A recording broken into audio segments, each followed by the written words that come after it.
So we don't really know each other. I just like to say that I think we all admire your work tremendously. You're so successful. You're so well traveled. And I think we're all really looking forward to what you have to say.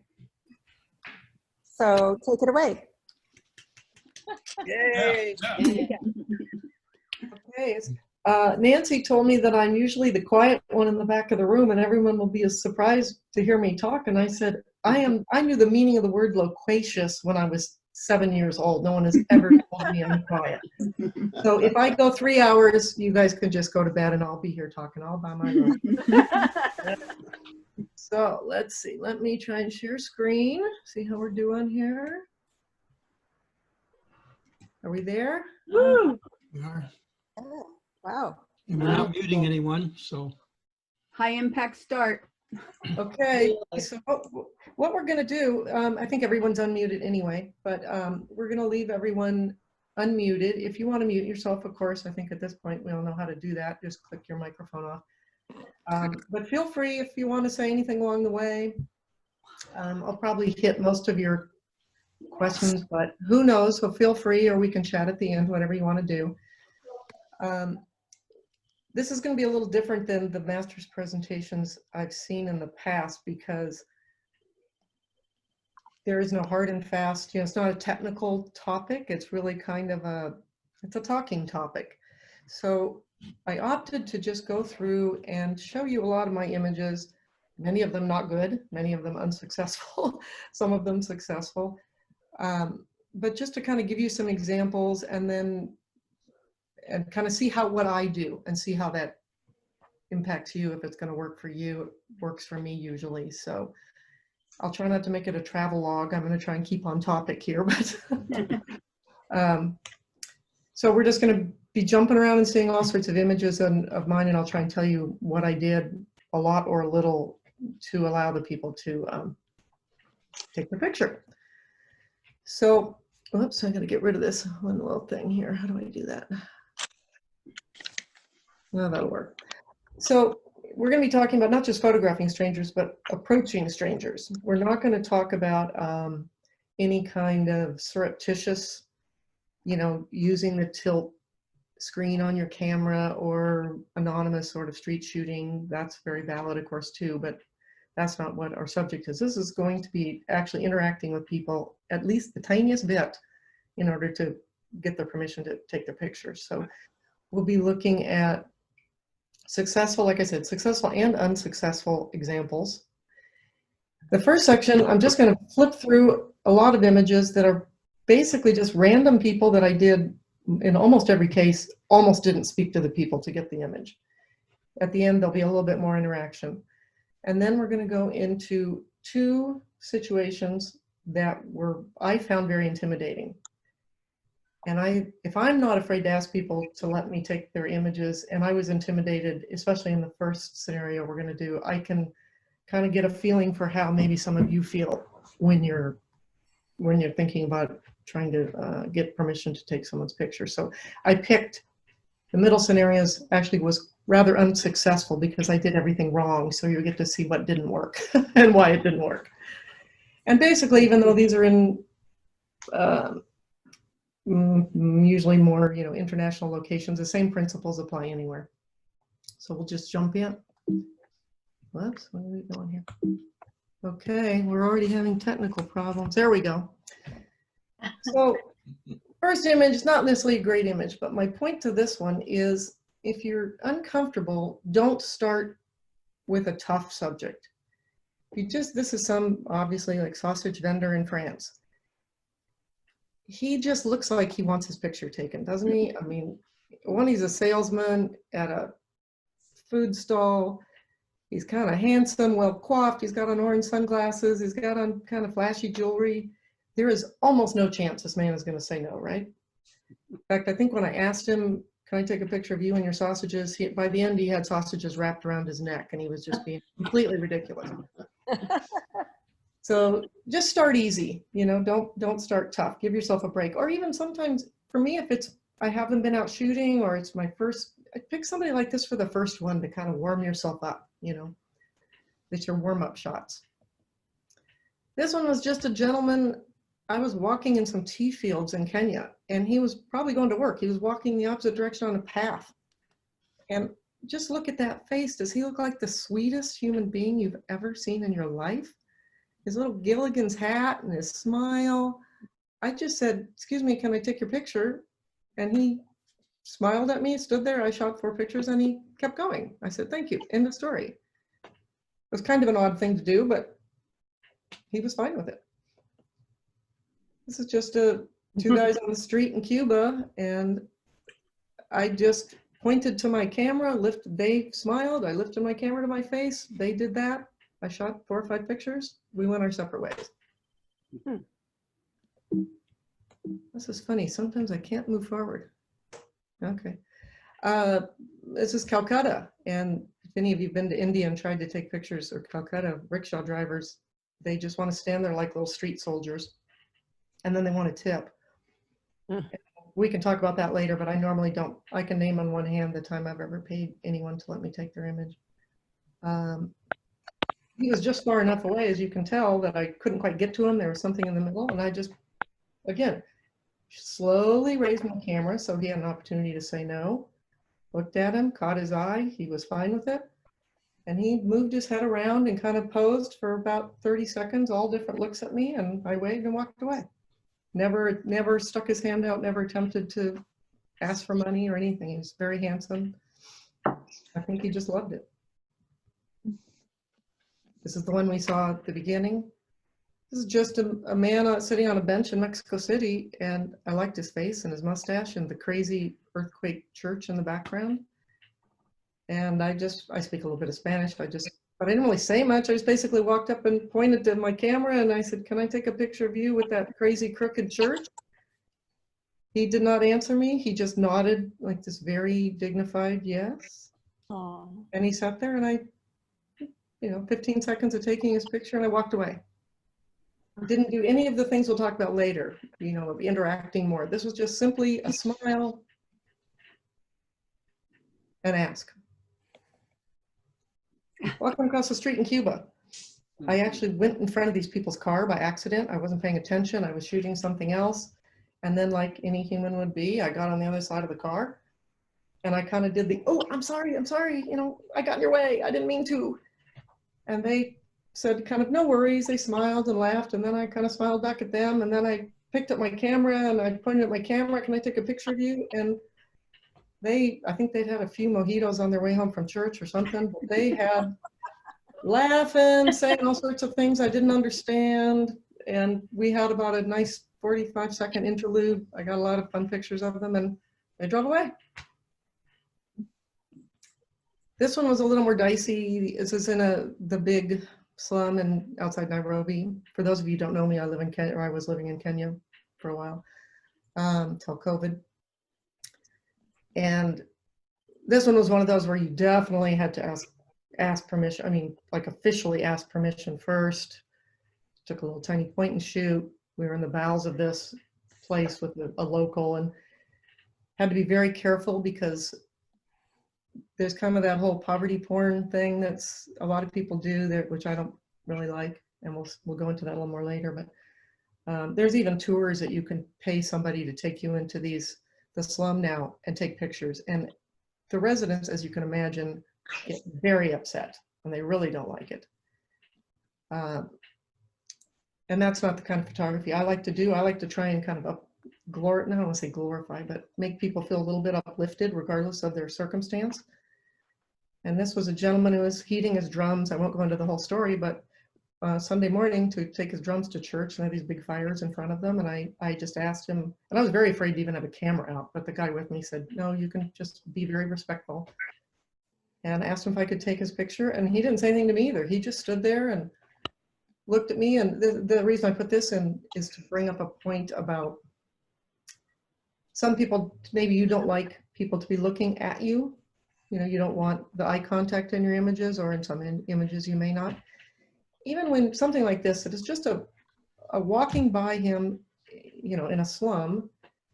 I walked over and smiled at him and said, can I take your picture? And I think I asked him, what are you doing with your drums? And he said, what are this fire for? And he said, you warm them up and then they're louder. And I think deeper in sound once they're warm. And I said, okay, can I take a picture? And I get down and I start to shoot a few pictures, and he looks right at me at a few. And then, like almost all people do, very quickly, he kind of mentally moves on for a minute, and he looks down the street to see where his ride is or where his brother is or whatever. And then he looks back at me, and then he looks the other way. So with just even a 10-second, 15-second pause, people will look away or look down, or you can get all sorts of different expressions. They're not always just staring right at you usually. I personally kind of like when people look right in the camera, but that's more my style. Obviously. Here's just a couple of some old men sitting in some grass in Ethiopia. And obviously my husband and I stood out, you know, in a little town in Ethiopia. They don't miss that you're there, and it's not to mention with big cameras. And it was a big crowd, or not crowd, but a lot of people.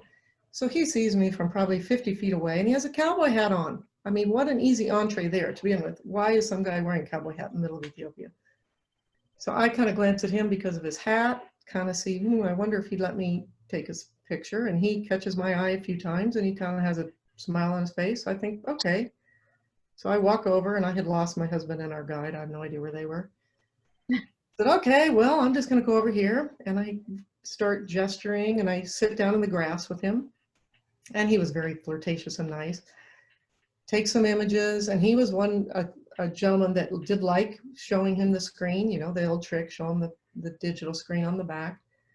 Now that brings one reason I mentioned that here, that I think showing the screen on the back used to be a great kind of icebreaker 10, 15 years ago, but now it's kind of getting old hat, and an awful lot of people have phones that have, you know, they have pictures. It's not as great of a way to interact, and it can actually be a little condescending. I found that if I do it not with sort of genuine excitement about what I'm looking at on the back, I just kind of rush to show somebody, you can tell people are kind of like, yeah, I've seen that. I'm not, thanks, but I don't really care. So what I found works much better, even if I don't really want to chimp, but usually I do anyway, you know, I look at my screen a couple times, and then I find one of the, you know, if I've shot 5 images or something, I find a good one, maybe zoom in a little bit. And then, well, hopefully I'm really happy, and I kind of go, oh, great shot. And then I'll look at the person and just kind of smile and gesture or say, that was it, you know, thank you, that's perfect. I don't think I've ever had someone not say, oh, really? Like, let me see it now. Or if you just kind of take the picture and go to show it, that's a whole different, you know, different interaction than really being excited, like, thank you for letting me take this. This was great. And then people really want to see their image. So I shot this guy for a while. And of course, his friend sitting next to him wanted his image taken also. Oh my God.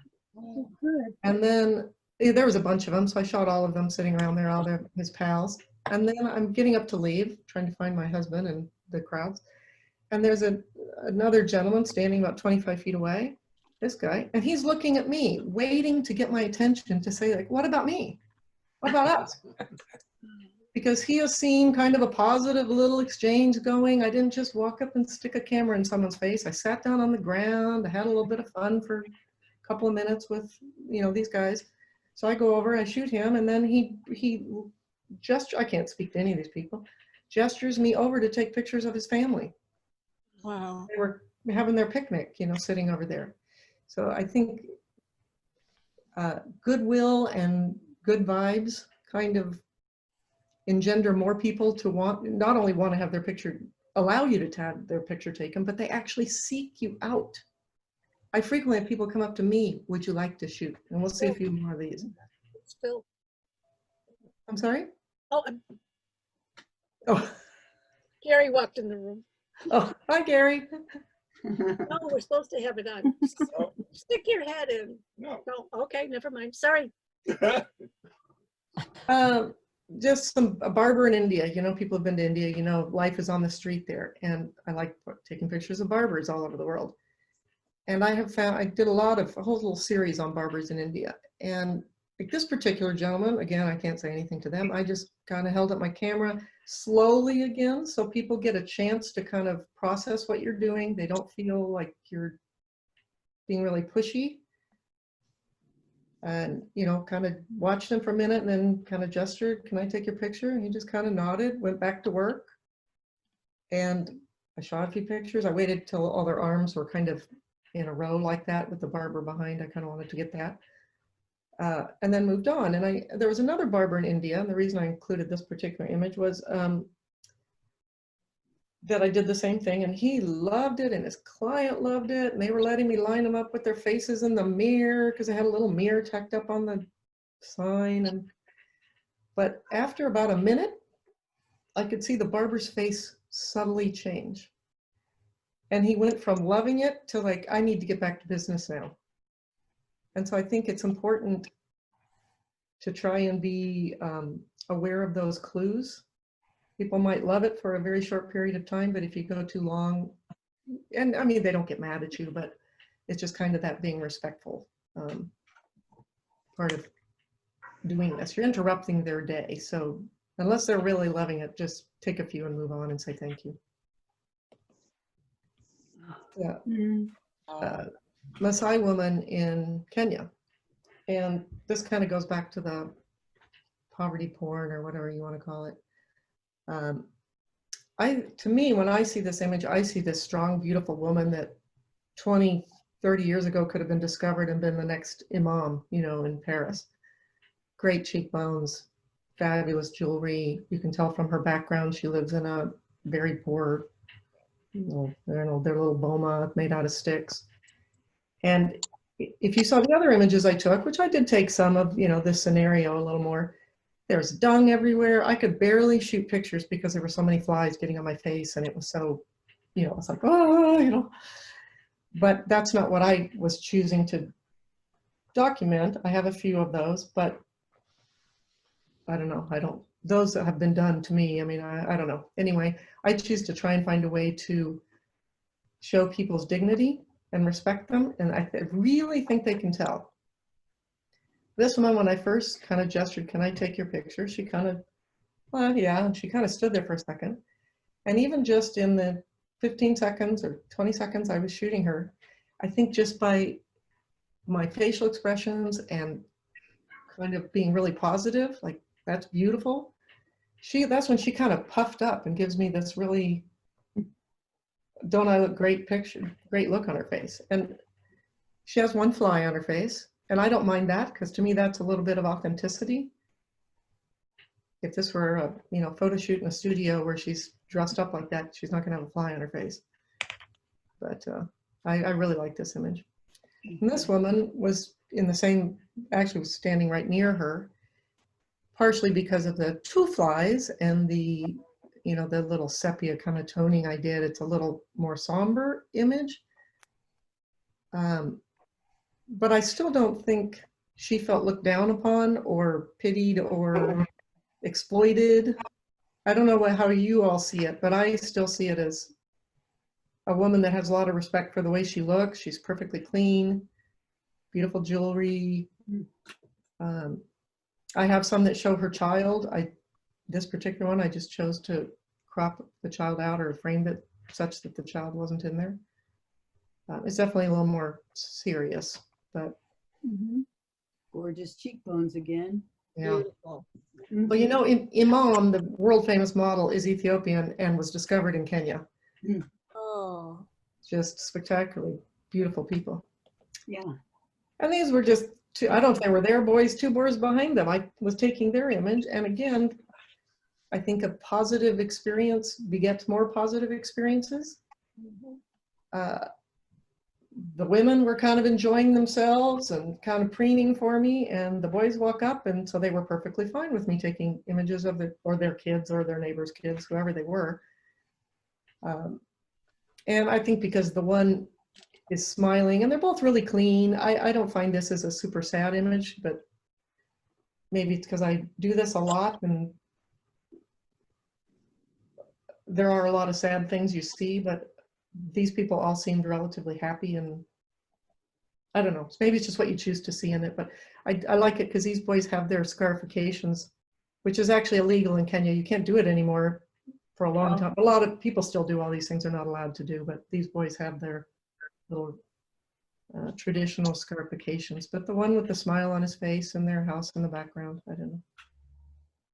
I could have stayed there for 2 hours and no one minded me shooting images of them. Mm. But I think, and we'll talk about this later too, big difference when you're using a wide angle or using a telephoto, because you're with people when you're using a wide angle. Ooh, that's neat. This was just a motorcycle taxi driver in Kenya. And if you kind of can't see this because this I ended up not doing this for the picture, but he has this kind of Rasta hair ponytail on top of his head. And I used, it was truthful, but I mean, you could make it up just as easily. But I originally approached him because I said, I love your hair. Could I take some pictures of your hair? Because Kenyans have such crazy and fabulous hair, and I want to do a photo series on Kenyans' hair, which is true because especially the women, these unbelievable things they do. They must spend hours in beauty shops. And how many people are going to say no when you tell them they look fabulous and you want to take the picture? So he was kind of like, yeah, you can take my picture. And just because of the backgrounds, the pictures of his hair didn't really turn out that great. But of course, once they say yes, I kind of went around his bike and I saw his little skull painted on the front of his bike. So I chose this one as an example of compliment somebody. Basically, you're just finding things to say to someone. Plus, he was handsome and, you know, young guy. Actually, his motorcycle is this little tiny, it looks like a big motorcycle here. It's a little tiny motorcycle. Taking pictures of children. I do not have a problem. I really have never, in foreign countries, I've never had a problem unless they were Americans saying, don't take pictures of my children. This was, I was just walking down a path in Rwanda, and mom and dad, I assume, were picking this permethrin field, and I asked mom, can I just gesturing? Again, I can't say anything. I'm just walking down the path. So could I shoot some pictures? And you can slowly just give them a chance to process your question. She thought, okay, that's fine. Okay, I'll take a picture. So I shoot a few, and then I look at her child, and again, do it slowly so people don't feel like they don't feel attacked. They don't feel used. They're interacting with you a little bit, even if you're not saying anything. And I do it kind of slowly, and I glance back at her, and she just kind of smiles. And this little kid with his penguin shirt on in the middle of Rwanda, I just thought was kind of priceless. And then dad came over and wanted his picture taken too. And, you know, it goes on. Again, once you get started, it usually goes on. Tamara, what lens do you use most often? Almost always a 16-35, once in a great while, 24-70 on full frame. Got it. I usually use, unless I'm doing animals or something, but if I'm just walking around, I have a 70-200 that I put on my crop in case if I want to do details. And my sweet husband, who's usually somewhere in the vicinity of me, is usually carrying that one. Sometimes I carry both. But as you'll see when we get into another little scenario where I was uncomfortable, I don't know if it was, I'm guessing it was just because I was uncomfortable. I took my 70-200 and gave my husband my wide angle because it was going to let me stay away from everyone. It was like my own, and we'll get into that, but there's a whole different mentality for me when I'm shooting, because one, you have to get closer. You know, if you have a wider normal lens, or up to 70 maybe, you can't be very far away. Now, some of these might be cropped, but still, you have a much more sense of intimacy in the image too, as we all know, if you're closer to people. And this one, which you've all seen because I've entered this, this is another way to do it that is a little less interactive if you're not comfortable. This was at a church in Lalibela, Ethiopia. It's really dark inside, and this to the left is the entrance exit, and this place is mobbed. So I just set myself up right at the exit and faced in while the light was hitting the people trying to leave. And you know, as we know, another great thing to usually do anywhere you're trying to shoot is find your backdrop or your scene and then wait for something good to walk into it or happen in front of you, you know, if you have time to kind of wait around. So I just stood there, and there were crowds of people walking by, and again, slowly, I'm standing there with the camera in my hand like this. And I would just kind of slowly raise it to my face and take it back down, but always have it visible, kind of like this. Back up. So all these people that are slowly waiting to get out in this crowded exit can see what I'm doing. They can do this, you know, they can put their hand in front of their face if they don't want their image taken. They can turn their head. No one shook their finger at me. That almost has never happened to me because I give them an easier way out. I do it very slowly. And quite a few people here would turn their head. I think I have one person I think actually stuck their hand up, but they didn't need to because they saw me doing it very gently and they knew they could just go, I don't think so. And they were also walking into my image. So I don't think they feel as if I'm going to them, because I'm not speaking to any of these people. I'm just standing by the side of the wall. So they're walking into my image, and so they feel, I think there's sort of a slight sense of I'm acquiescing, I'm walking into your picture. And in this particular image, these women were all at first kind of mugging for me, and there were some cute images also. But then, like before, quite frequently, after 15, 20 seconds, people kind of get tired of mugging and they go back to whatever they were doing. And that's what happened here. All the smiles and the joking stopped, and the girl in front went to look out how much longer are we stuck in this crowd. And this one gave me a serious look for some reason.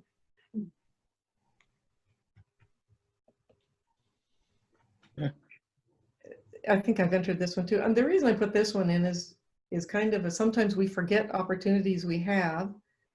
This was a walking safari up in remote Kenya, and you always have a guard with a gun in case, you know, a rhinoceros pops up, or a Cape buffalo, not a rhinoceros, but you know, something pops up that's dangerous. They can shoot in the air. God forbid they'd actually have to shoot the animal, but shoot the ground, whatever they have to do. So you're not interacting with them. They're up in front, listening, tracking, whatever they do, smelling. They can find these animals, you know, long before you stumble upon them. And then we had a guide. It was 4 of us doing this. So I had never, hardly, other than said good morning or good evening to this guard we had for 3 days of hiking, because he was doing his job, listening, you know, he was way in advance. And our last afternoon when we were leaving, I thought, I've never even taken a picture of this guy. That's kind of rude. You know, I've been shooting pictures for 3 days. And so we were waiting for my friends to catch up. I just kind of went up and said, could I shoot a few pictures of you? You would have thought, this guy went crazy. I'm not sure I've ever had anyone react like that. Maybe because he walks around all day, every day with people taking pictures and no one ever takes his picture. He had his hat off, his jacket over his sleeve, his gun on his shoulder, aiming. He was doing everything. I had to kind of calm him back down. Okay, we need to go. The whole rest of the hike back, he spent his whole time posing for me instead of paying attention to the animals, which was kind of concerning. So we get back to camp, and even though it's black and white, you can't really tell, but it's beautiful evening light as the sun's going down, and he still was obviously not done. He's still kind of, do you want to take some more now? I really was kind of done, but I wanted to humor him because he'd been nice and let me take his picture. So I stood there for another 15 minutes, posing him, telling him where to stand. And I just happened to like this particular one.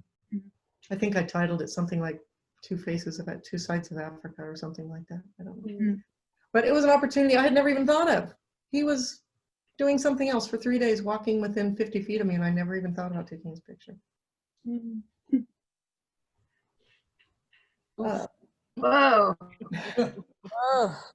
This is part of a long series, actually, walking down the street in Cuba at like 7 in the morning, and I see somebody walking with this pig carcass over their shoulder, dripping blood. And I'm running down the street trying to catch this person as they're turning the corner. And I actually lost them, but I could follow the little droplets of blood into this building. And I said, it's a restaurant. So I'm not very shy. I kind of pushed open the door. It wasn't open. It's 7 o'clock in the morning. And I said, excuse me, good morning. Again, always trying to be friendly and nice and polite. And I said, I saw somebody carry a pig in here. And the lady said, yeah, they're upstairs. I said, can I go up? She said, sure. I follow the little trail of blood upstairs, and it's the rooftop restaurant.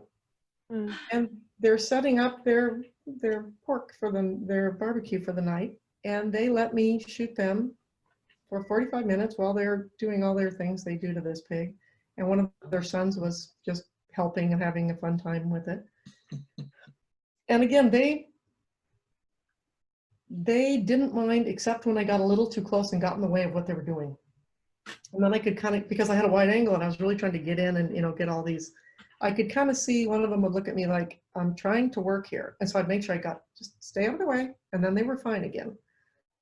I just try and be respectful of what they're doing. And then I said, thank you. I did not go back and have dinner there like I promised I would, because I didn't want to be seated on that table. I felt badly. I should have, but I did not go back. And this one was a little bit more, even though this is in the kind of just ask section, a little more interactive, but this was in Cuba again. And it's more like just looking for opportunities is the point to this one and the one with the pig. I was in a little, like a trinket shop and that sells paintings for tourists, basically, not like a fine art gallery or anything. And I see in an old building in Cuba, and I see this kind of hip artsy guy walking out of this door on the side. And when he walks out, I see this floor and I can see that wall behind him with all the pictures and the musical instruments. And I thought, well, that looks pretty interesting. So I caught him, and I don't remember if he spoke English or not, but I said, excuse me, good morning. You know, this is kind of an odd question, but that looks like a really interesting room with that floor and those pictures. Is that a public room? Would it be possible for me to go in and look around and maybe take some pictures? He said, that's my bedroom. I share it with I think it was his Aunt Isabel, but sure, if you want to go in, go ahead. I'm thinking, wow, I can't believe he's letting me go in his bedroom. So I go in, it's a very interesting room. I shot a bunch of pictures and I'm about ready to leave, and in walks Isabel. So she starts telling me stories. She was one of the most famous singers in Cuba. Pictures on the wall are her with Fidel and back in the 60s when she's young and beautiful. And she's loving telling me all this. I didn't understand it all, but I catch the drift. People like to talk about themselves. She's explaining all this. And the light was really dark. So I kind of said, would you come over to the window for a minute? You know, I want to shoot your picture over here. Like, sure. She sits on the bed. And then she's telling me how her grandmother was born and died in that bed. Oh, wow. Wow. So, and the reason there are two reasons I put this image in. One was be on the lookout for an opportunity and don't be afraid to politely just say, gee, you know, is that a public room? I didn't say, can I go in there? I said, is that a public room? Would it be okay if I went in there? He said, no, it's my bedroom, but sure, you can go in. I mean, he just left and left me go in there with all his stuff. And then also, when I went back to Cuba about a year later, and I thought, okay, I know enough people who go to Cuba. I always try and send pictures back if you can, if you know someone going where you are, if you can mail them, if you can email them, maybe to your guide, or if you take images of someone, you spend a couple minutes with them, see if you can even gesture. You don't have to be able to speak to them. Do they have like a phone? Everybody has a phone now practically. A phone, do you want me to send you some pictures? That warms people up even more, and they're probably going to be even more apt to let you keep taking more images of them. So this woman, I didn't ask all that at the time, but I went back a year later and I printed a whole series of 8x10s for her. I went back, I hope she was still with us because she was 80 something, I forget.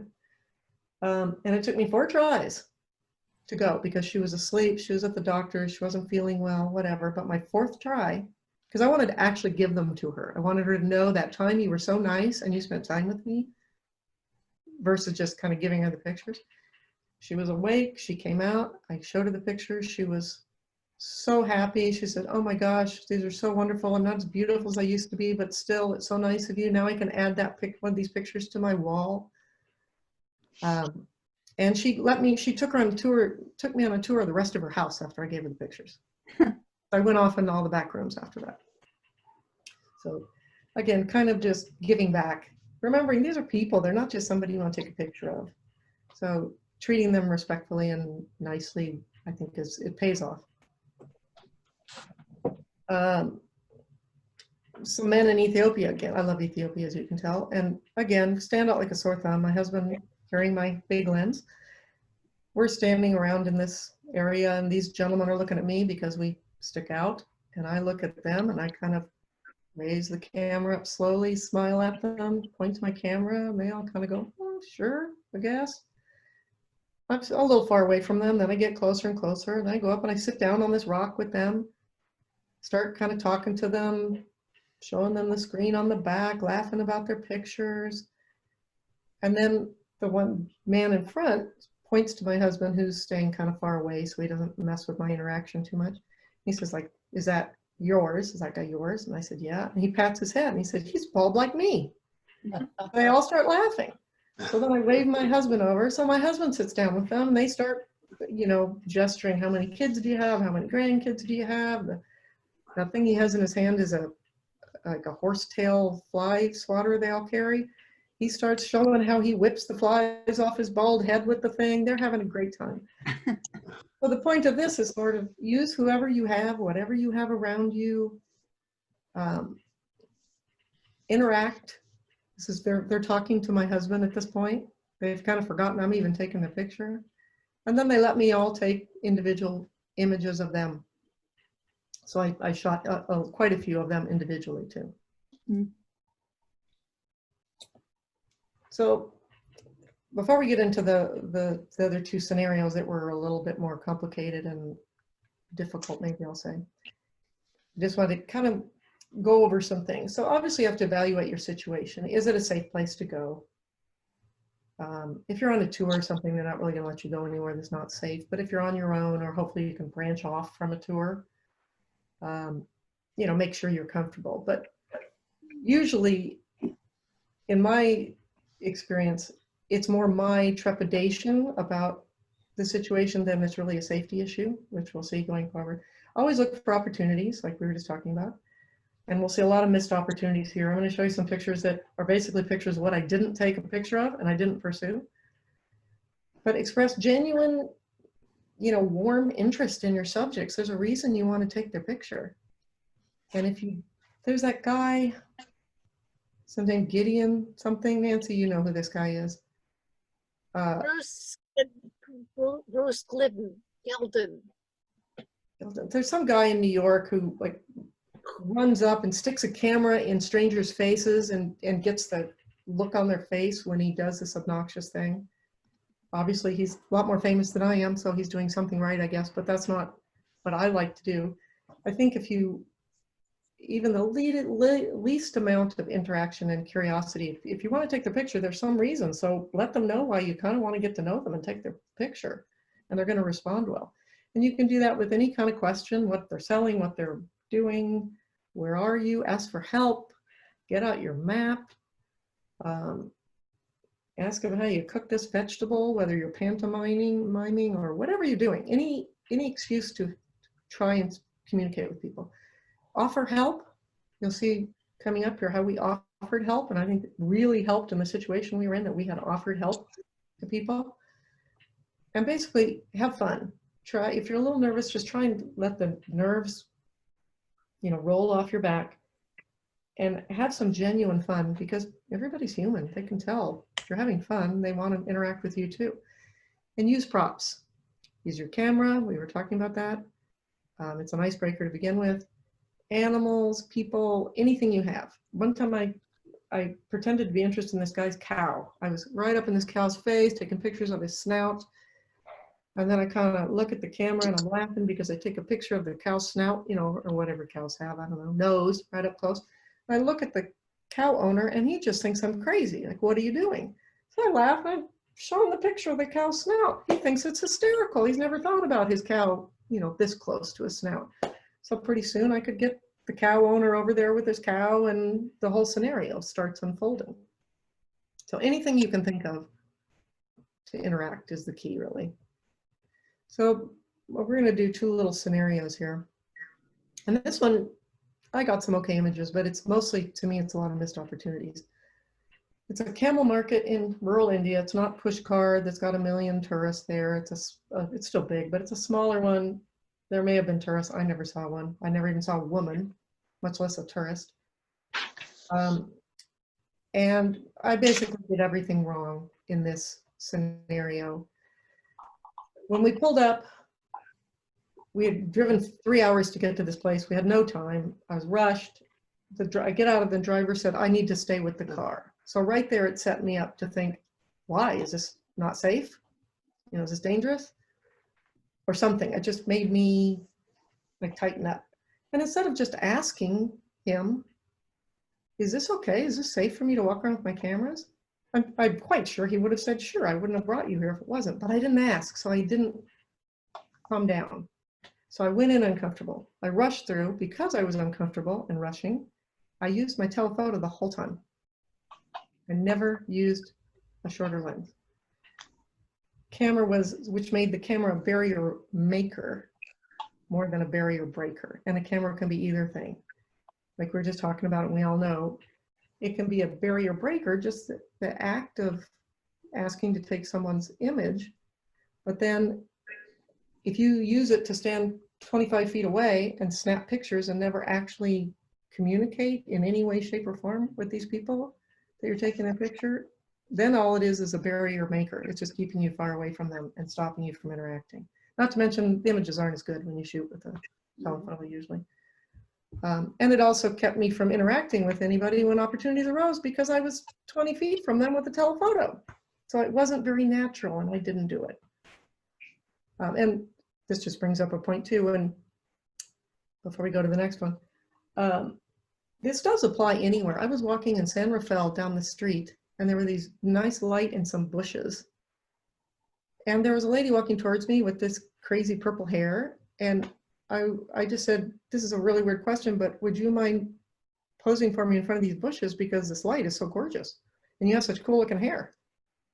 She said, well, yeah, I guess. I spent 20 minutes with her, chatting with her, taking images with her with these bushes, got her email address, sent her the pictures. She loved the pictures. She said, you know, she'd been having such a horrible couple months. She was getting a divorce. It was such a nice thing to just see a nice picture of her. Come to my houseboat in Sausalito and have some wine some night. Let's have some fun. I mean, that was San Rafael, you know, people respond anyway. So anyway, this is not a great picture, but this is just to kind of give you an idea of what I'm walking into. It's camels everywhere. It's kind of chaos. It's a lot of men, no women. I was very kind of uptight about it. I see these guys, all these men are kind of underneath their little makeshift tents where they sleep at night, I guess, during this camel market. And I pick up my giant, you know, telephoto lens. And of course, everybody's looking at me anyway, because I don't belong there. And I kind of do the slow and I gesture, and I really thought they might wag their finger at me or something, because I was so ready for a negative reaction. Hmm. And I mean, they don't look terribly friendly there, do they, really? Mm-mm. And I don't look mad though. yeah, no, it wasn't bad. I mean, the one guy's kind of posing with his pipe, so it wasn't really bad. But it wasn't super welcoming. It wasn't the guy with the sausages and the orange glasses, let's put it that way. But you caught Well, a different story with that, which is kind of cool too. I'm sorry? You caught a different story with that, which is kind of cool. The Yeah, it's something sort of energy that you're getting from there. and it's not that I don't like some of the images from this, but it's more, I feel this little scenario is more of opportunities missed than I did a very good job with them, but I do like some of the images. I think I've put a few in competitions you'll recognize. So these gentlemen in the middle,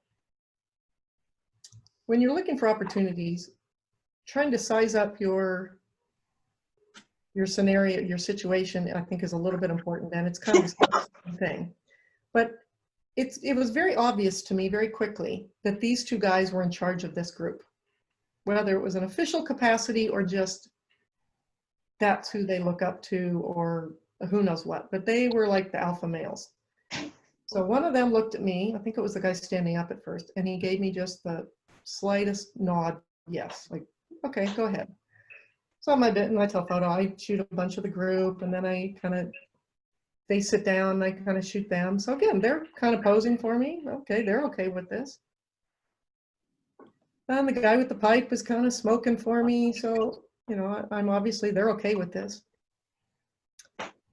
But why did I not, at that point, get my wide angle and go over and sit in the dirt with them and take more images instead of standing back there with my telephoto? They would have, I mean, I could have gotten so many different images if I'd done that. They probably would have been walking me around with their camels, but I didn't. I mean, at this point, this guy was even smiling, but I'm zooming in with my telephoto on this. That's a pretty welcoming look, but I didn't. I stayed back there 20 feet away with my telephoto. So it's not that they're terrible images, but there was a lot more to be had, I think.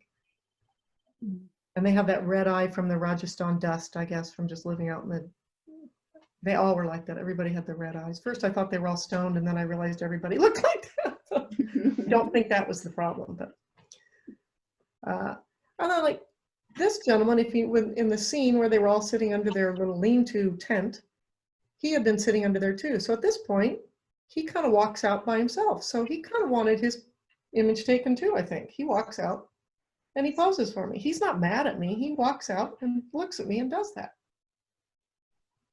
And I mean, look at him. He's got money in his pocket. He must have sold a couple camels. He's got kind of fancy jewelry on. I think he's a little bit of a, well, I want my picture taken here too. But obviously shot with a telephoto. Did I walk up close and get my other camera? No, because I was being intimidated. He would have walked me over to the camels and probably shown me, they carve all these cool things into the camel's fur, and missed opportunities, even though I do like this image.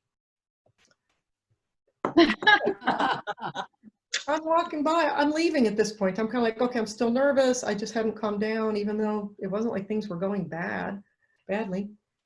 I kind of see this guy and he turns around and he starts he's obviously preening for me, doing his mustache. So I kind of pick up my telephoto, I shoot a few pictures of him, none of them good, of course, and kind of say thank you and I leave. Again, total missed opportunity. At this point, we're leaving because we were rushed. We didn't have enough time and I was uncomfortable and whatever. And I said, I think I got my husband, I said, we have to go.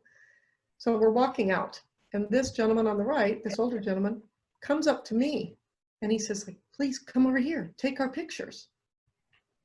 I think, okay. So I kind of go over there and he lines up his family and they all stand there and I shoot a picture. Again, no, I'm not saying these are good, but these are examples of what could have been good because I just didn't, I didn't slow down. I just didn't calm down and I didn't get out my other lens, or not my other camera. I had it right there. I didn't have to change lenses. So he wants to get his picture. He lines them all up for me. Oh, Please wow. take a picture. I mean, look at those noses. They're obviously all a couple generations of the same family. So I shoot a few pictures and then I say thank you and I leave. I didn't walk over and look at their little tent where they were sitting and their camels and their carts, and it's like, oh, take close-ups. I just didn't do it. So I feel like that was kind of a lot of missed opportunities there. But this last little scenario we're going to do is one where I did a much better job. I started poorly, but I did it much more right here. So here I took time after I did something stupid to begin with, not stupid. I didn't do it right. I rushed in and I tried to stick a camera in someone's face and it didn't go well. We were probably in this village for 2 hours, very tiny little village. I was super excited, as you'll see when we get into this. I was just, oh my gosh, there's so many things I want to take pictures of here. But it was positive energy. I was just excited, I was curious. And people could tell that, I think. We were really, we being my husband and I, really friendly, but we were very respectful. If we got turned down, absolutely, okay, we're not gonna, or even just sensed people didn't like it, we stopped, I stopped. We used props, people, camera, anything I could to find a way to interact with people I can't speak to. Like you saw in the Ethiopia picture, I used my husband a lot because he's willing to go up and say something or wave his hands or pretend to, try and talk to people. I used normal to wide lenses this whole time, except for when I first came in, which I'll show you. And we stood out just like in India. We stood out from the second we got there, but we used it to our advantage instead of being intimidated by it and thinking that it was a negative. Everybody's looking at us anyway. So why not kind of, I don't want to say ham it up, but why not use it? Just go with it. So this is, like I said, we're out in the bush in Kenya. And we're in our Land Cruiser, whatever, with our driver and our guide. And we see we're going to this market town. They said, there's this village market a couple hours from here if you want to go. It's kind of interesting, a lot of locals there. So we're driving our 2 hours up there, and there's little ladies walking by the side of the road with all their great beadwork on. And we said, hey, could we just take some of them? Are they going to market? And he said, oh, we can ask them. So we start picking up ladies by the side of the road. I'm not saying you can always pick up hitchhikers, but, and not all of them were going to the market. Some just were going somewhere, and then they'd say, okay, let me off here. So we were kind of like a little taxi. We picked up people and dropped them off. And we sat on the roof, which I like to do anyway. So when you're driving through the bush and people by the side of the road, but normally when you kind of try and take your telephoto and shoot pictures by the side of the road, what do they usually do? They put their hands in front of their face or they turn around, right? We've got a car full of people that they probably know, or at least are their fellow Samburu. So they were waving, they were laughing, I have so many pictures of people along the side of the road that waving at us, smiling. I'm looking down on people that happen to be in our vehicle with us, with all their finery on.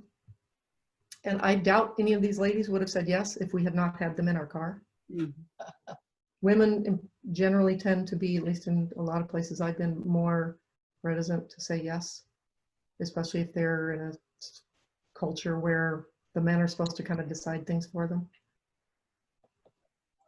So we pull into this town. This is just to kind of show you, this is just a little one-horse town. This is how you get there. Most people, they either walk or if they have money, they take these little white vans to get around, or a motorcycle. We stand out, let me say, driving into this little town. So we pull up, and that's my husband again. You know, everybody's looking at you anyway. So he sees a kid, he just sticks his hand out to give him a fist bump. And the kid loves that. He runs up, he probably went home and said, oh, some Mzungu, or that's like a gringo. Some gringo gave me a fist bump. Again, everybody's people. Don't be afraid to just say hi, smile, fist bump, whatever. It helped they saw us all drive up with a car full of women, though, to begin with. So they probably had a whole different attitude seeing us drive up with a bunch of people going to market than if we'd driven up and they see rich foreigners with cameras. So this is at the end of the town. There's a field where people have set up all their stalls that they're selling things. It's filled with people in traditional dress. All this crazy beadwork, these warriors, these two guys leaning against a truck, and the one over on the left and in the middle. These are Samburu Warriors. These aren't going to a hotel and doing a dance for tourists. They're way out in the middle of nowhere. They're going to the village to buy their next bracelet or to socialize or whatever they're doing. My hands are literally shaking. I'm so excited when I see all these people in this village. And our guide, we're still over kind of by the car. And the guide says you absolutely can't take images without asking people, which is very true, especially in Kenya anyway, but in most places, you know, just to be respectful. They have some of their beliefs about having their pictures taken in general. But he said, from here, you're okay. Just use that big lens and shoot anything you want from here. But once we go into the village, you can't do that. I'm not kidding. I think I turned my shutter speed up because I was shaking. I'm like, okay, I have to get a picture of these warriors because what if they don't let me take their picture? At least I got this. So I do a few of these sort of bad, you know, long lens kind of images. And we march into town. And what do we do? But we march, I tell the guide, will you please ask them if I can take their picture? We walk straight up to these guys who had just seen me taking their picture with a long lens, and they were none too happy about it. And they said not only no, but basically, you know, absolutely not. Turned their backs to us and walked away. So I did exactly what I know you shouldn't do. Don't walk up and just stick your camera basically in somebody's face. You know, if it's usually better to at least a good morning, how are you? Something, say why you want to take their pictures. In this case, you know, we weren't in Nairobi where they're kind of used to you. We were really out somewhere where you had to do it a little more slowly. So buying things is always, of course, a good way to work your way in. And we collect beadwork. And so I won't pay for a picture, but I will buy things. And I will buy things from people who are actually the authentic makers of these things. So here we are, a guide is helping us buy some necklaces and things. And we spread the wealth. We didn't buy them all from one little booth, whatever you want to call those. We walked around and we kind of talked to all the different people as best we could and tried to buy different things there. Bought some necklaces from these ladies, and then I said, could I take your picture? And maybe because I felt obligated because I bought something, they said yes. And I raised my camera, and look what they did. They obviously did not like this, even though they said yes. Maybe because the guide was standing there and he's a Samburu and he's a Samburu warrior, and you don't really say no to Samburu warriors if you're Samburu, I think. So they may have just said yes because he was standing there. But I regretted even hitting the button once because they obviously didn't like it. So I actually put my camera down and I kind of said, oh, you know, thank you. Like, I won't take any more. And I think they were very kind of relieved. They turned around and then they smiled at me and I left them alone. And again, we stand out. So it's not like everybody in all those little stands doesn't see this whole interaction. So this guy is sitting 15 feet away, and I get up to him, walk over towards him, and he looks up at me and he kind of nods. And I truly think it's because he had just seen that and I had asked, and then I kind of, you know, I was respectful to everyone. I wasn't walking up sticking the camera in their faces. I said something, you don't see people in Kenya wearing a beret, so that's a pretty good opening, right? I kind of pointed to his hat and said, oh, that's like a nice hat. I have no idea what he's saying back to me, but we kind of gesture. He takes his hat off, shows it to me. He's telling me something about that medallion on the front, which I have no idea. I'm some NGO of Africa, so maybe somebody gave it to him, or used clothing is a big thing in Kenya. He probably bought it somewhere. But he was obviously very proud of his hat. So we had this whole exchange about his hat. I think he offered that I could put it on, but I opted that I didn't really want to put it on. My husband might have done it because my husband will do anything, but gave him his hat back. And then after all that, I kind of said, can I, just with my camera, can I shoot your picture? And he was like, sure. So I shot quite a few pictures of him, and then he nods, thank you, and I move on down the way. So here you can kind of see the whole end of this town where we've been off on the right there, where you can see the little places we're buying beads. So there's a lot of people in great beadwork, and I see all these, like people wear all over the world, those tire sandals. 1,000-milers, they call them. And I think, oh, that could make some fun leading lines, right? So if I can get, like, maybe this lady is going to lean down and try on some sandals. This could be a really cool shot. So again, this is kind of like pick your background and try and hope you can warm everybody up to it, and then you'll get to take a picture. So I had the wide angle, so I just kind of took this without really asking because it was kind of wide, and I don't think they really noticed. So then I asked the guy in the bottom right, whose shoe stall this was apparently, with the camel shirt on. I said, can I take some pictures of you making sandals? He spoke English. And he said, no, I don't like my picture taken. And he wasn't very friendly. Excuse me. So I said, okay. So we kind of walked around a little, then we came back. And we'd been always wanted to buy some of these sandals anyway. So my husband said, I think I'm going to get some sandals. So he sits down and starts getting his sandals fitted. And in this particular picture, again, this isn't a great picture. This is just sort of how the story unravels. At this point, he's like, sure, you can take pictures. I don't care. So this other lady is still standing there. So I'm still hoping this is going to evolve. So she's going to buy some sandals or something. And I can get some pictures of her with her beads. But it didn't end up working out. But my husband gets his sandals. Then I said, okay, I think I want these too. So I'm taking pictures of him making his sandals, which originally he said I couldn't take any. So I have my beaded necklace on, and now they're making my sandals. So then his accomplice is showing me the kind of thing you'd put on a cow. You know, they've got a little bell on it, and it's a rubber strap. And he's trying to sell me this thing for my cow. And I said, well, I don't have a cow, so I don't, thanks, but I don't need one. And they're incredulous. What do you mean you don't have a cow? Well, then put it on your goat. I said, I don't have a goat. So we have this whole fun exchange, and they just cannot believe. I said, I don't even have a dog. They cannot fathom that I have no animals. So my husband's laughing. It's like, no, and I think I said, well, I have my husband. That's the closest thing I have. So they get up and they say, well, then you should put it on your husband. So again, it's not like this is a great picture, but these are genuine smiles. These are genuine laughs. We were having a good time with these people, from the guy on the right and the camel that originally would not allow me to take a picture, to laughing and smiling and put this cowbell on your husband so you can find him or something. So it could have turned into a great image if that lady at the end had ever leaned down or something, you know, but she didn't. She walked away, so it didn't quite work. Again, I'm trying to show you scenarios, not just like this is how it all perfectly worked. It's real life. They don't always work, but set yourself up to try and get some pictures. So I did sneak another picture of some warriors because I'm just going to cry if I can't get these warriors to let me take the picture. So I sneak another one. Again, not a good picture. So we've now been in this village probably an hour. We're walking down the street where I'm done with the market. And I'm just walking down the middle of the street, taking images of people as I walk down the street. So there's these 4 ladies in front of the octopus restaurant.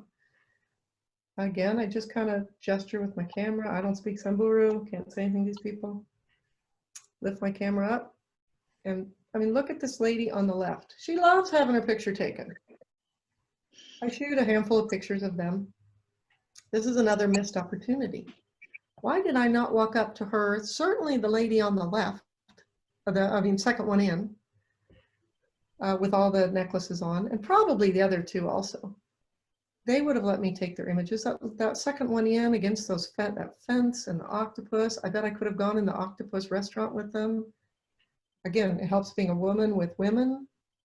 Once they kind of say yes, and you get one person who's warm to you, the dominoes will fall. The rest of them are, I'll almost guarantee you, are going to let you take their images. If I'd gone up to that one that was smiling and kind of said something to her about her beads or a cape, or gestured about I had my necklace on at that point, or pointed to my necklace, something. I didn't do it. So it's an okay image, but it's more of a lost opportunity than a great image. But I turned around, and again, everyone in this town is watching everything we do.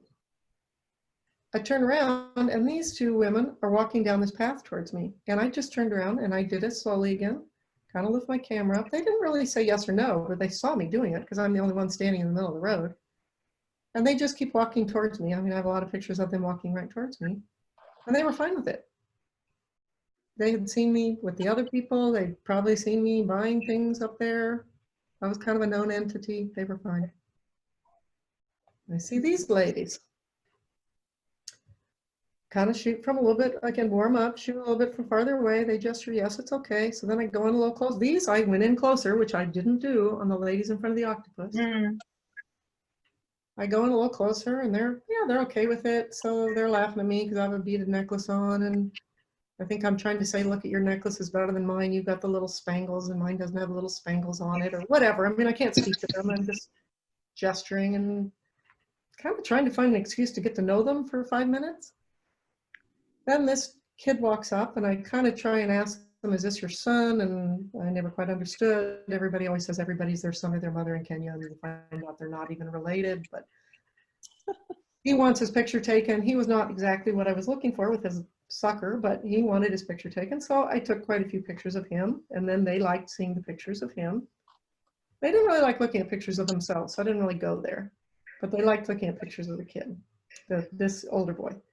And then, of course, you're taking pictures. People want their pictures taken. More kids show up. I really didn't want pictures of the kids in their Western dress. Most of the males always were wearing Western things. But I shoot them anyway, because again, I want to keep the interaction going however I can. So more pictures of the kids. They liked seeing pictures of themselves. Then the women were more interested in looking at pictures of the kids again. So then I go back to the women, because that's what I want. Oh. But it still wasn't quite what I wanted. But at this point, they're, I think, laughing at the kid with the sucker. I'm not sure, remember what they're looking at. Then they eventually got kind of serious. And that was more of the image that I wanted. And I have a lot of pictures of these women looking at me, not looking at me. And this whole exchange with these 2, from the moment I saw them in the street until I was done and I walked away and said, thank you so much, and, you know, laughed and waved, and maybe 4 or 5 minutes. It wasn't a long time. Oh. But there was at least some connection, you know, some sense of, they probably went home and told some story about this crazy woman, why she wanted to take all these pictures of us, and they were taking pictures of Joe with his sucker, but all these women in the background, I probably could have walked back and take pictures of any of them too, but they didn't have any beads, so I wasn't that interested in them, so I didn't go back there. But they were all quite interested in the whole exchange and stood there and watched all of this. This is the same boy that had come into the other picture. So I continued down the street.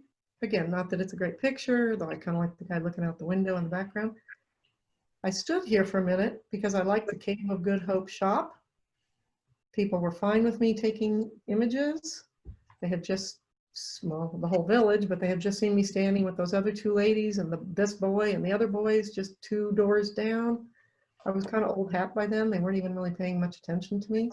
So I just kind of stood there for 2 minutes, kind of pretending to mess with my camera, shooting a few pictures, watching who's walking around, trying to see who's going to walk in or out of this door or walk into that door. So you kind of have to set yourself up for something good to happen. In this case, nothing great happened. But again, I'm not trying to show you my best pictures. I'm trying to show you a scenario of 2 hours and what happened. Some good ones, some didn't pan out, but you never know. Another one, just the Gracious Hotel, which hotels are really restaurants. I lived in Kenya for a year before anybody explained that to me. I mean, a Western hotel is a Western hotel, but these little village places, they're actually restaurants. How can they have 20 hotels in these little villages? They're not. They're little places where you can go get a beer or a little snack or something. Same thing here. I just kind of set myself up, and I don't even mind this image that much. These guys were fine with me taking their picture, and then I was kind of just shooting, hoping somebody would walk in or out, and then the guy with this wrap skirt on and wild wrap kind of walked through, and it's not great, but again, you don't know what's going to happen. You have to kind of warm these guys up. They were fine with me standing there. They were probably saying, what's she taking pictures of? What's going on here? I probably could have walked up to these guys, especially the one on the left, as long as, you know, my guide or my husband saw where I went, and said something to them, shot their pictures, maybe go into the Gracious Hotel. Again, I just shot pictures and walked on, because I was still kind of looking for more beads. I will admit here, I was looking for more people with beads. That was just another, this would have been, if I was feeling intimidated, this picture right here, I mean, that would have been a super intimidating view, don't you think? But because I'd been in this town for a long time, I had good interactions with everyone. I looked over, the guy on the far right with the dark wrap on, he's smiling. I could have certainly walked over to him, and I bet he would have taken me into the New Paradise Hotel and bought me a beer. I could have bought him a beer, I bet. Shot their pictures. The lady, the kind of pregnant lady in the middle, she was one of the ones we had driven into town. I looked at, you know, after I took this picture, I started to walk by, I went, oh, that was one of the ladies we had in the car. I should have gone over to her. And the lady's right behind her with all the beadwork on. But, you know, I should have walked up to them. I wasn't intimidated here. I was totally comfortable. The guy there is smiling big at me. I'd just driven that lady into town. Nobody cared. They were used to us. We've been there for 2 hours. But we get to the end of town, and who walks up to me? Guys. The 2 of the warriors. And look, they're facing me. They're talking to my guide, but they walked up to me. They walk up to me, they look over at my guide, and they tell him, if you'll drive us out of town, you can take our pictures. So the guide turns to me and he said, they're going to let you take their pictures if we take them. Could you mind if we drive them wherever they want to go? I said, we'll drive them anywhere they want to go. I don't care. So they're negotiating where they need to go. I start, again, my hands are shaking. I'm like, oh yeah, oh my God, I'm not even looking at settings. I'm like, quick. I shoot a few pictures of them. And then 2 more come, so. Oh, wow. Oh, neat. Oh, Great clouds too. Yeah, I got lucky on the phone. And so they stand there and they're looking very warrior-like, and you know, they're still, even though they're letting me take their picture, they're not about to give me a smile, which is fine. I don't really want warriors to smile necessarily. So I shoot quite a few pictures of them in different combinations, just standing there in town and with a very authentic backdrop of this town we just spent 2 hours in. And then we all pile into the car. I shoot images of them in the car. Again, they're all trying to look as mean as you possibly can be when you're 18 or 20 years old, you know, but you're important. I take quite a few pictures of them all, and then we get back up on the roof and we leave them all in our car and we drive for, I don't know, an hour. And then they say, okay, this is where we want to get out. Wow. So they get out of the car and they start to walk away, and I said, wait, you said, oh, I'm saying to my, you know, I'm saying wait, and they look at me and the guide's saying, wait, she wants to take more pictures. So they line themselves up like this.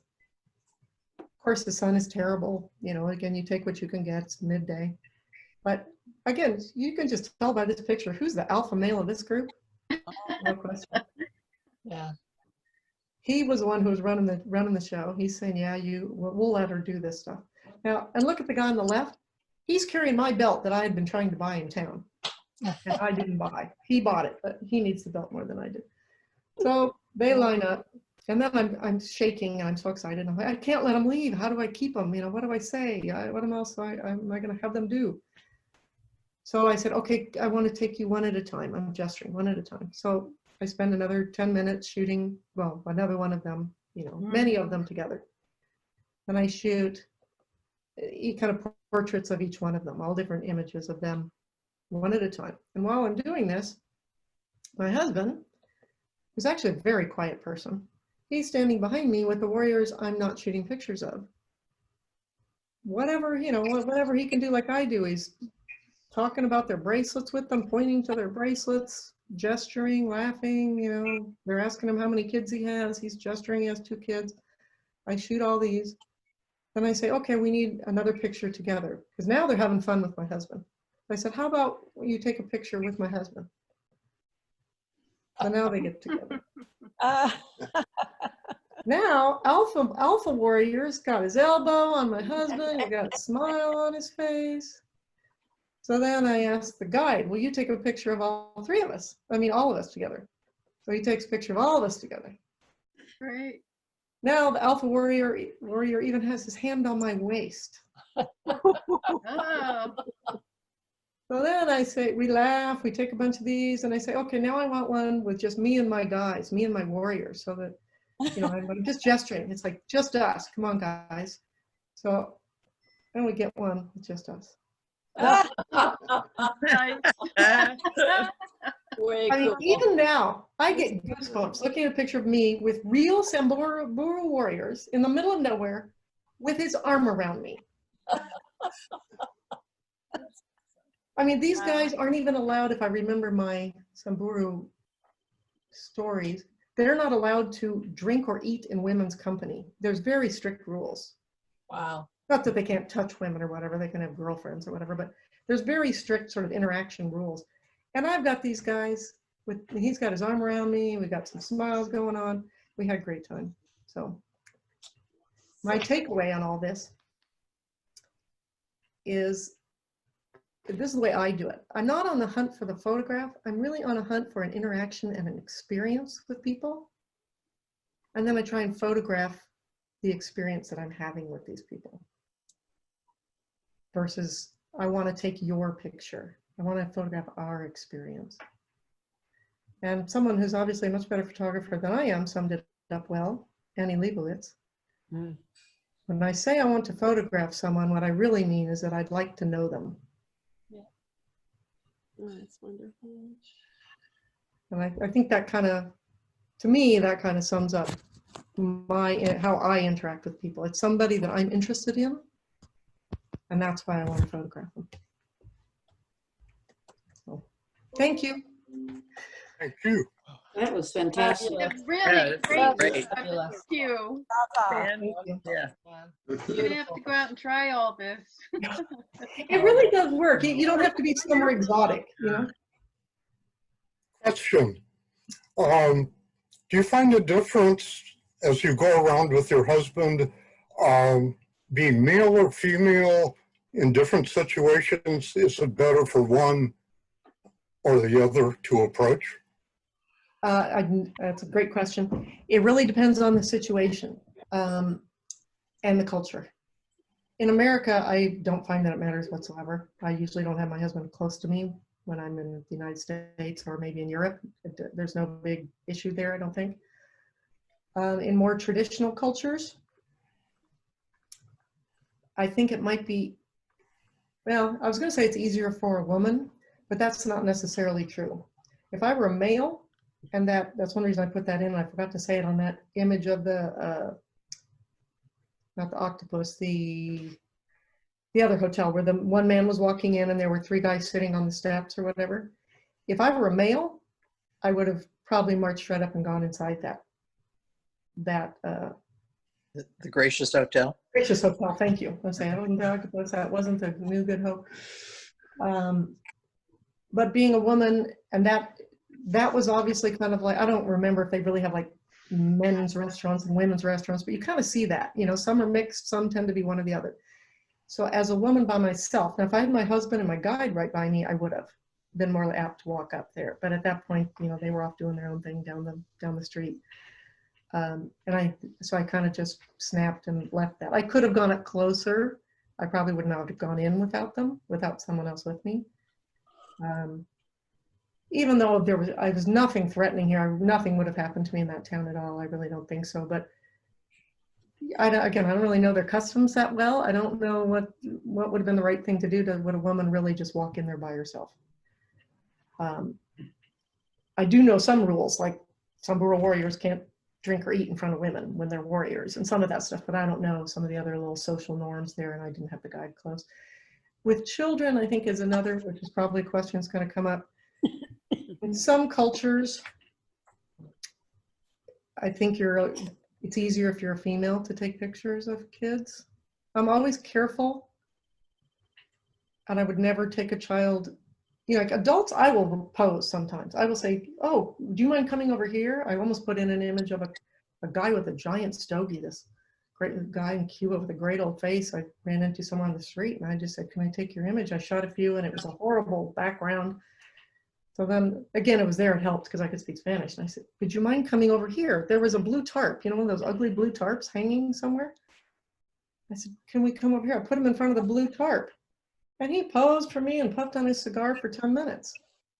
But I wouldn't do that with a child. Unless, you know, the parents were with me. Can we go over here? Obviously, you've got to be very sensitive to that. And even as a woman, I know I've spent some time in Guatemala a few times, and, you know, I was told a few stories there that made me a little more hesitant about their fear of women who want to come and adopt and take their kids. And Yeah. so I'm, you know, you have to be careful with kids for sure. And I would never be anywhere where there weren't local adults around with children. But I don't know, if back to your question, Steve, about men or women, I think we both have advantages. How about dress? I found my beard is an icebreaker in a lot of situations. You got a built-in one. Yeah. But headdress, ornaments, anything you shouldn't wear? Totally depends on where you are, of course. You know, anything that is not obnoxious that would be a conversation piece. Like, I didn't buy that beaded necklace for that reason. I bought it because I collect those. I have a whole bunch of them right over here next to my desk. I collect those when I can buy genuine ones from ladies who make them. But it's a conversation piece too. You stand out anyway, so it's not like you're going to look like more of a tourist because you bought a necklace. I mean, you kind of have to swallow your pride and just say, I stick out anyway. I don't purposely wear anything like that. It would be a good thing if you're looking for a prop for yourself, if you're not as comfortable, because I will walk up to anybody and say anything. Like, I've walked into somebody's bedroom, like I've told you, I walked up and said, what's in that room? Can I go in? But anything like that, maybe a t-shirt that says something or has a picture on it, or anything that you can think of that's a cool icebreaker. Your beard is a great one. I wish I had your beard, so you've got a big advantage there. Had someone on top of the Eiffel Tower come up to me and say, I know you from Boston. Did they? Was that for real? That's for real. Wow. Oh, really? Wow. I know I've had people come up to me and ask to take my picture, and I don't know why, because I'm a unusual tourist somewhere, and they get their phones out and they want to take a picture of me standing next to something in their town, or they want their picture taken with me. I don't get it, probably like they don't get why, why I want to take their picture. But I always say yes. I kind of think, you know, my first inclination, I guess, it's probably not good. My thought is, okay, as long as it's not a pickpocket, why do they want to take my pictures? Nobody's close to me.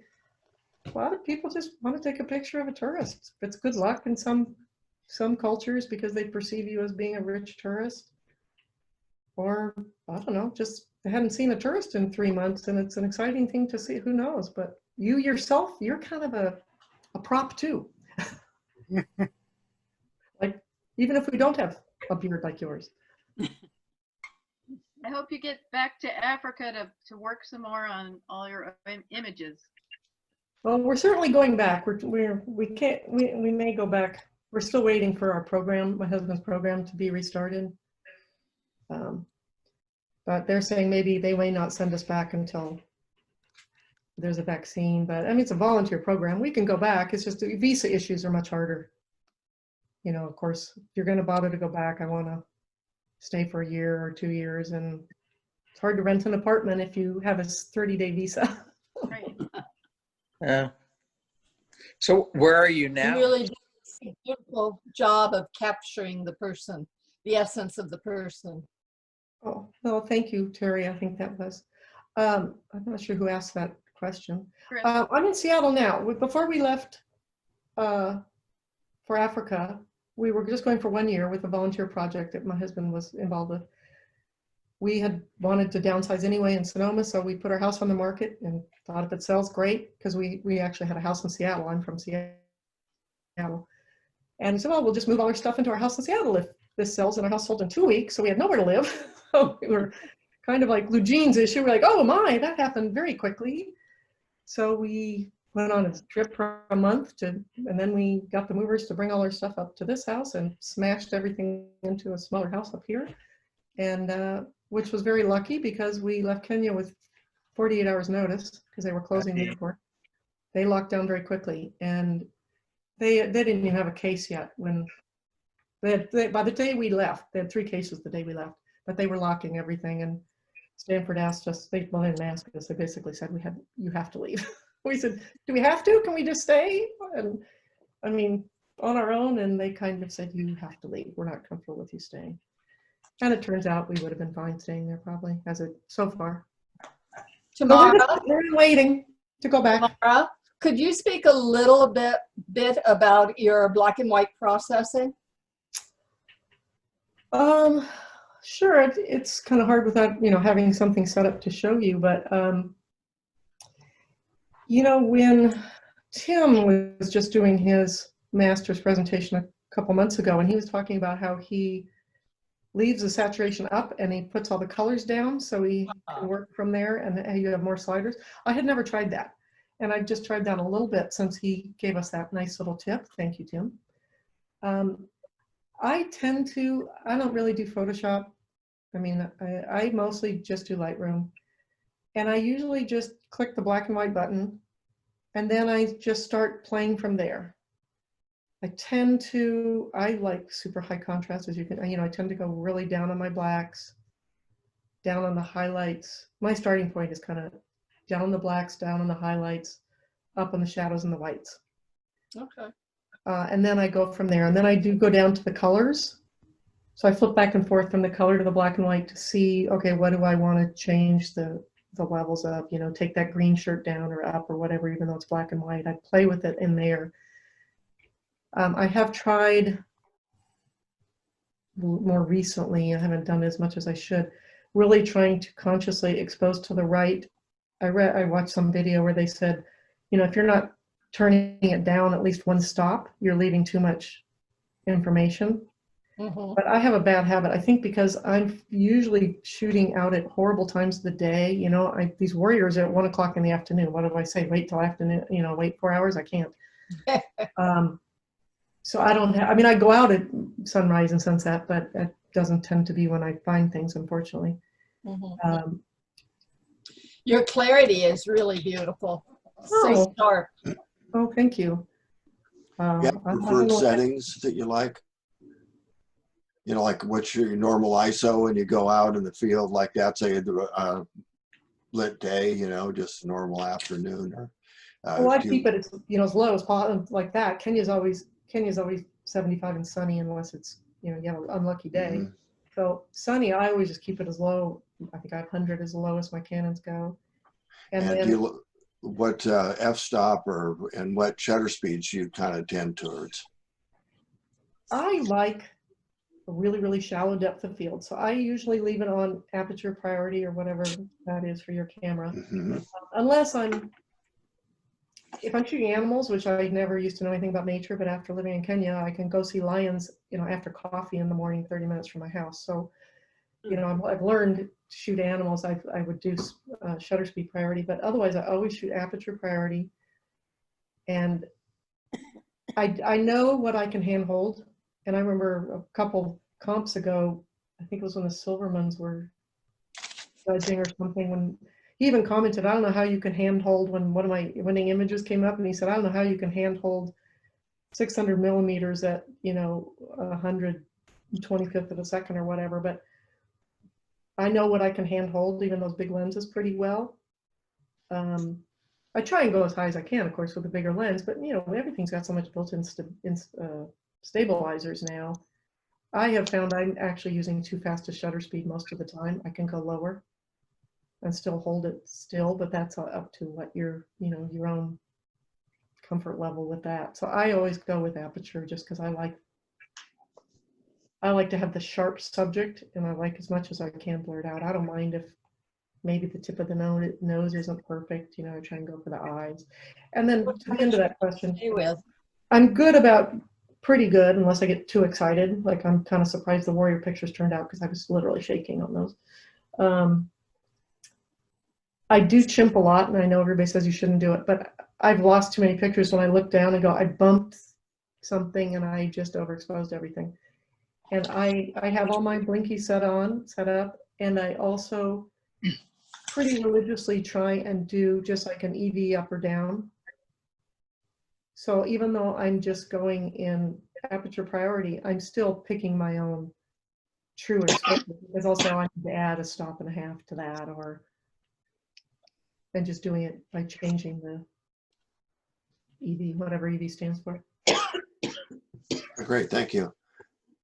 I don't know if that's very helpful, but Well, yeah, because everybody develops their own style, and you know, you kind of just do it without really thinking when you're out there. But then I'm always wondering if, like, say you use aperture priority, do you like 2.8 or 5.6, something like that?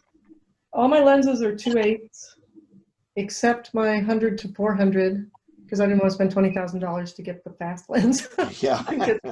You know, it's like, I think it's variable at its widest is whatever, maybe 4, whatever that is, when they switch the 4 to 5.6 or whatever. But I'll still shoot as pretty much as low as I can, unless I'm looking for, you know, super sharp, and then, you know, try and go up to f8 maybe, because that's usually gonna be a little sharper than 2.8. But I usually do it at aperture priority and then maybe 8 or lower, especially if they're farther away. I don't need it, you know, 8 plenty. But and like you said, I think to your point, Gary, it's like, that's what I'm comfortable with. If it's animals, I know that I've got this set at a 500th of a second or whatever animal I'm shooting, how fast I think it might move or something. And then your ISO is a whole different thing with animals, though, because it's you're going out at 5 o'clock in the morning and you're staying out at night, and you kind of have to take whatever grain you get. But with something like walking around with these people, I would always shoot aperture. I don't know why. That's just the way I do it. I notice a lot of the very good photographers and professionals like aperture priority, except with exceptions, but it seems like a lot of them tend towards aperture priority like you've done. Well, I used to shoot, because I started shooting when I was 16, you know, how many years, I don't know, 45 years ago. I didn't say that. And we actually had to set our own settings and do everything a little more. You couldn't set an aperture priority. And so, I mean, I can shoot manual. I just don't think cameras are just, in my opinion, I know a lot of pros would never not shoot manual, but I can't handle all that and still interact with people. If I were shooting something more static, I could probably do it. But to me, the more important thing is having the interaction, being able to take the pictures kind of quickly and being able to move around and focus on the interaction and not so much on the camera. And I just can't do all that. It's above my pay grade, as they say. Thanks. I'd put on a beaded necklace and show off for you guys, I guess, Yep. but Yeah. Yeah, do it. Yes. I have an antique Samburu headdress that even has the Venus thing here, but it's not, it's in the other room. I don't have that one here. Here's You could go. a little one.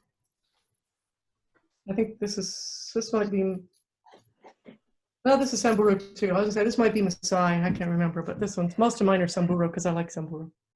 Beautiful. This was actually my husband's. I'm lying. This is my husband's. He beat me to this one. And he wore it around too. How much US? I'm sorry? Tamara, how much US? Sorry, How you much cut out. money you got? How much am I asking for it? No, how much was paid for it in dollars? About. Oh, something like that. That one's actually very nice quality beadwork. That one was probably, that's gringo price, but probably $5 maybe. Oh, That one might be 10. Most of them are a couple bucks because I'm not buying them in a trinket shop. I'm buying it from those little ladies Right. who mostly sell the beads to other ladies who want to make them for their spouses or their kids. But they also make up some. Like you saw that one warrior had gone and bought his belt because, I don't know, maybe his mom wasn't going to make him a belt or whatever. I But was curious where they get the beads. Who manufactures the beads? that's an interesting question, and I only know the answer to this because a friend of mine works for an NGO, and she spends a lot of time up in these crazy, dangerous places and on the Ethiopian border, Sudanese border.